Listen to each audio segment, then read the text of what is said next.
let's talk about porn. Yeah. Not just porn, but also I wanted to get your perspective on how dating apps. First of all, I wanted to get your opinion on dating apps, and I also wanted to get your opinion on what you've observed, because you've been doing this for 7 years, right? Mm. So 7 years is, especially when you consider how fast things are changing now, 7 years is certainly a decent enough time to sort of see how things are affected by like technology and whatnot. So how have you noticed any difference that dating apps have made in the dating world and also in how men show up in the dating world? Well, dating apps have existed long before I started this, but they came in probably 2000. I think maybe it was 2015. I think it was 2012 when Tinder started. It was 2012, in my experience anyway, when Tinder, people started downloading it unironically, right? Before then, it was like, oh my God, look at all these losers. And then something switched, and I remember like going into my university halls and there was a bunch of girls sitting around on Tinder actually swiping and using it. I was like, this is weird. And so I think that happened in 2012, right?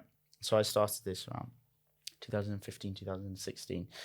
I mean, look, I don't want to say that there's like one moment where like everything changed. I just think that for at least as long as I've been in this industry, things have, screen time has increased, and Instagram and Tinder have become increasingly used and increasingly attractive. And I think it is for the worse, for the net worse. I believe that it is damaging and problematic to be using Tinder where there are other options. And in almost all cases there are. So my take on it is the following. It's like Tinder is, you don't get free meals in this world. You don't get free meals. Nothing comes for free, right? The Tinder, the idea is that you get something for free. It's like, I'm never going to meet the girl, but maybe I'll find that beautiful girl on Tinder. It's like, you're not going to, because you're here, you're on Tinder. And what are you saying by being on Tinder? You're saying that I don't have these girls in real life. I don't have the ability to meet women in real life. So here I am. It's the last chance is this application. I'm outsourcing my love life, my dating life, to a corporation. I'm giving them all my information. I'm smiling and looking as good as I can in my pictures, and I'm saying the best things about me. And maybe then she'll come along. And what did we talk about before? Women have evolved primarily to know which man does and which man does not have the value that will make him a worthy partner. And the first sign that you're not a worthy partner for probably the types of women that you really want is that you're on this dating app telling her that you've got no other way, right? So look, that is quite a black and white thing, right? There are many shades of grey here, but I want to just give the overarching theme as I see it, and why it pisses me off, right? Why Tinder as an idea, I just find it so disappointing, isn't it? It's just such a disappointing way for life to go. Now, look, as it relates to porn, so that's the first thing, right? Women know, right? And from a man's perspective, you can even do this equation, right? If a really seemingly attractive girl on Tinder suddenly matches with you, why has this happened? Your first thing should be like, wait, this isn't normal, right?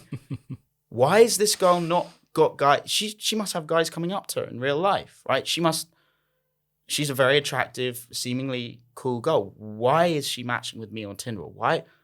So the first thing that I would think, if a really beautiful girl matched me on Tinder, is red flag. What's gone wrong in her social life that she doesn't have options with cool guys, and she's resorted to this app, right? Again, this is a little bit maybe judgmental sounding, but I'm just trying to give the black and white view first. Now, the next thing is that, as you talked about porn, is that Tinder for me is just soft porn, right? Increasingly, I mean, it's just bikini pics, right? If a girl doesn't have a full body pic, most guys are going to think that something's up, right? Something's wrong there. Most of them have a bikini pic or an underwear pic or something like that. It's getting increasingly sexual. And we know what the human brain is like, right?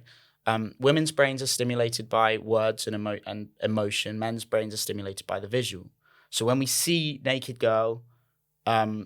half naked girl, we get slightly aroused. When we swipe 50 times in 5 minutes or more, then each time we see that, our brain is getting that dopamine hit of what's next, which takes away our freedom and autonomy for decision making, right? It literally trains you out of decision making, right? So you don't have the capacity to make good decisions and say, no, I'm not gonna masturbate now.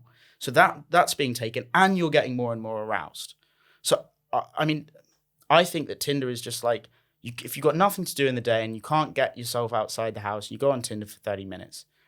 I reckon 50% of guys are gonna have a wank after 30 minutes of Tinder in the middle of the day, right? And then what?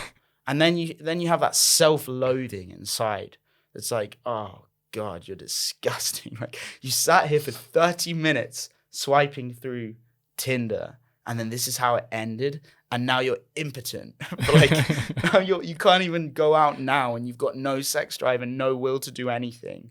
It's really depressing, man. I think it's really depressing. So I advise all my clients, like, get off Tinder. The one function that I do think Tinder provides is, for example, if you're traveling to a new country, you can set up Tinder Gold, which is, I'm not getting sponsored by them, by the way. You can set up Tinder Gold and put your location to that country, right? So if I go to Colombia, I could say, like, put my pin in Colombia, and then I could swipe through beforehand and try and build a little network on the ground beforehand, right? Maybe if there's 5 girls that I move then onto WhatsApp, and potentially got their numbers on WhatsApp or on Instagram or something, which I don't use at the moment, but could have value there. And then you arrange to meet them over WhatsApp, and then you delete the app when you get to Colombia, right? But at least now you've got some people that can show you around the city and maybe introduce you to some other people. Maybe you've got some sort of way in to the country. And even then, I don't necessarily recommend that. It's passable, right? And it could be valuable in some cases. Other than that, I think for anyone that has 1-2 hours each day where they could be focusing on their social life, they should be, and they should not be using Tinder. Go outside your door. Go out, literally stand outside your front door. You're more likely to get an attractive girl walking past your front door than on Tinder. It's just not going to happen for 90% of, 95 to 99% of guys. Yeah, I feel you. So you'd recommend that people do not use Tinder, and certainly not as a substitute for a social life, at all. Does that same... So actually, before I move on to that, I want to ask you, so this rampant use of Tinder, how is it affecting men, would you say, on a broader scale? Well, because of what we've just talked about, I think that it's making men more impotent. I think that on Tinder, the algorithms work in such a way that you see a lot of attractive women, and those are never the ones that you meet up with, right? I mean, if you ask the average guy, how many beautiful women, in your opinion, cool, beautiful women have you met on Tinder? The answer is going to be astoundingly low. And that's because for men, there seems to be an accurate visualization of attractive women. So if you ask a man, how attractive is this girl? On Tinder, it will generally tend to correspond with what most people believe. But for women, 80% of men on Tinder in trials that they've done are rated a 4 or below. 80% of men get a rating of a 4 or below for women on Tinder, right? So the whole thing is proportionally skewed. And I think that, rejection in real life, I think, is so valuable, right? To go out and ask for a job and get rejected, to go out and talk to a girl in the day and her to not want you, and for you to be able to overcome that and smile inside yourself that you did the right thing despite that response. You know you did what's right. It's incredibly valuable. But the constant rejection of endless swiping and endless seeing a beautiful girl and it never happening for you, I think is just demoralizing and depressing. And I think the urge to go on Tinder is never unaccompanied by some level of self-loathing. And I think the results of having gone on Tinder and whatever might come to pass at the end of a 30-minute stint is never unaccompanied by some level of self-loathing as well. So I think that Tinder is slowly causing men to hate themselves in the moment. But as we know from habits, you essentially become your habits, right? Your whole personality is based around what you repeatedly do. If you find yourself 8 moments throughout the day falling into this moment of self-loathing, you will start to be a person that self-loathes. You will start to identify with self-loathing. And so I think that's the result of not only Tinder, but Instagram as well, where most people's home front page is just filled with beautiful dancing women who are completely unattainable and who are just edging them towards the precipice of self-pleasuring. Jerking it. Yeah. So it's interesting you mentioned about rejection, and I like what you said, that rejection is it's useful. I would argue that it's essential. Yeah. To getting what it is that you want, you're going to be rejected, whether it is for business opportunities or dating opportunities. You're going to get rejected way more often than you're going to get accepted. Yeah, just to add in that, so not only is it essential, but it also makes the thing worth having, right? it like literally, if you went for that job and the first one you went to was just like, yep, you're hired, you'd be like, huh? And That any was other too subsequent easy. job after that, it's like, you're hired. Yeah, you're that hired. was It's too like, easy. In the same way as if you went out and the first girl you met in the street, she loved you and wanted to be with you, and then the second did the same, you'd just be like, there'd be nothing to contend with. The whole thing for me, this is the most important thing about cold approach, isn't the results that it brings you. It's that as men today in the 21st century, we have lost conquest, right? Thank God we don't have a world war to fight through. Thank God we're not going in Viking longboats and raping and murdering a civilization and then celebrating. Right? Great, we've gained in ethical or moral judgment. However, there was something in that, right? There's something in war that is romantic. There's something essential there, right? And what I believe it is it's conquest. It's seeing a challenge and knowing that you've overcome it. Right? And we have so few opportunities for that today. Men have so few opportunities to see themselves conquering something. I'm not referring to conquering the woman necessarily. I'm referring to conquering the situation. And for me, cold approach is almost potentially the most direct way that a man can get that sense of conquest. And I don't mean conquest in the obvious way that you'd relate it, as in like you're having sex with her.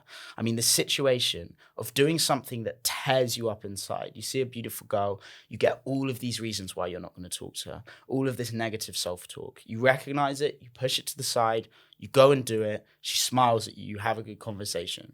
Maybe you arrange to go for a drink, right? And if you do, right, and if you have a great experience with her, like what is more of an obvious way of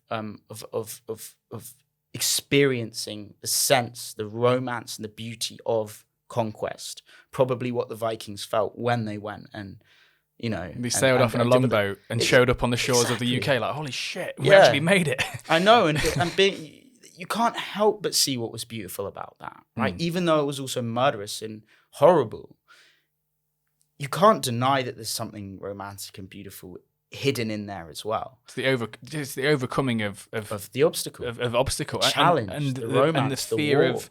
And in the case of the Vikings, because I love that story, it's like the fear of the complete unknown. It's like they're sailing off in that direction and have absolutely no idea what's going to happen. Yeah, and it's the same kind of thing. It's like you approach a beautiful woman, you do not know how this is going to go down. Sure. And the thing about Tinder and rejection, I wonder. I might even make the argument that a man who is just swiping on Tinder, he is trying to get the thing he wants while trying to avoid the real rejection. Because like if you're swiping, there isn't that woman in front of you who's looking at you and is like, yeah. Like it's a softened version of a rejection that they might want to be trying to avoid. But through softening the possibility of rejection or the pain of the rejection, if it was there, they make themselves essentially weaker, like less courageous and less willing to confront a challenge in a way. 100%, and more socially anxious, right? The longer you spend looking at pictures of attractive women on your phone, the less confident you're going to be in front of one in real life, right? I often find myself around clients or friends, and when I find myself like on a night out, and my friends or my clients start saying, "Oh man, you've got to look at this girl. Like, look at this girl who I talked to the other day." That's a point where I'm like, okay, something needs to change here, because what will happen, and I've seen it 1,000 times, is guys will start like comparing photos and talking about women, you know, the sort of locker room banter. Yeah. And then a beautiful girl will walk past and no one will go and talk to her. They'll all pretend they didn't see her. Right? And this actually happens. Yeah. And it's because they've put themselves in this ego state of like, look what I did before, right? You put yourself in this I'm the guy type thing. And then when you see a girl in that state, you can't fathom tearing that facade down now and having her just say, go away. Yeah. And walking away. Like how can that be acceptable to this state that you've worked yourself into, looking at pictures of girls that you've dated or talked to? Yeah. And so I just comes to the drop it. It comes back to what we talked about before about just drop it, right? Yes, that happened in the past. You don't need to prove that to anyone. Drop it. Mm-hmm. Drop it. Like you're gonna suck at some point in the future. Sometimes you're gonna feel good. Sometimes you're gonna suck again. You're gonna suck. And so we just have to completely accept that and not get worked up about whether we're good or bad or anything like that. Some women, like some men, some of the time. That's all you need to know. And it's your job to stay aware of the opportunities that exist and go there without any expectation or preconditioned state that you're expecting things to go a certain way.